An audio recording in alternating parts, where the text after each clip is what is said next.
Hi Dragonflies, welcome back to Dragonfly Spirit Studio. I'm Lynn Bauer. If you've been painting for a while in watercolor, you've discovered that not all rectangles are created equal. For example, a quarter sheet and a half sheet of watercolor paper are not the same proportion rectangles. So if you're going to do a color study or a thumbnail sketch, or maybe you want to scale up a drawing to do a larger painting, you may be thinking to yourself, okay, how do I figure out what shape, what dimensions to make my rectangles so that it's the same shape as the smaller one or the larger one that I started from? So you might dig back in your brain to elementary school and remember what you learned about proportions and do some calculations and figure it out that way. But I'm going to show you today a simple and easy way to do it that takes about 2 seconds and requires no calculation whatsoever. This is a quarter sheet of a standard size sheet of watercolor paper. Standard sheet of watercolor paper is 22 by 30 inches, so this is half in each dimension, 11 by 15.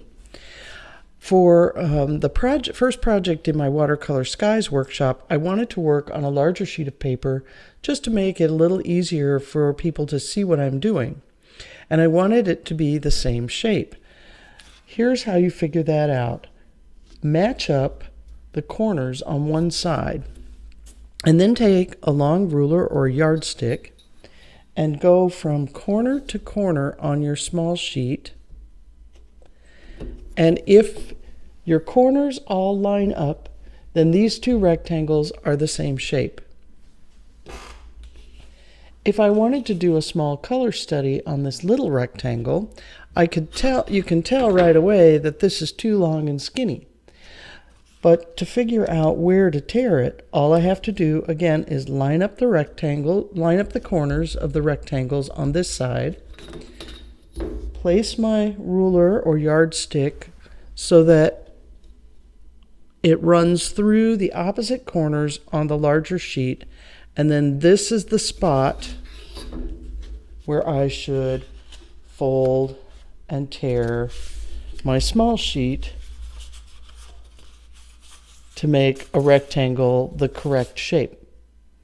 No math? Well, actually there is math. If you're a geometry buff, we're using similar triangles, but no calculating, and it takes just a second to do, and anyone can do it. All you need is a long straight edge. If you don't have a straight edge this long, a piece of string or a piece of thread will do the job just as well.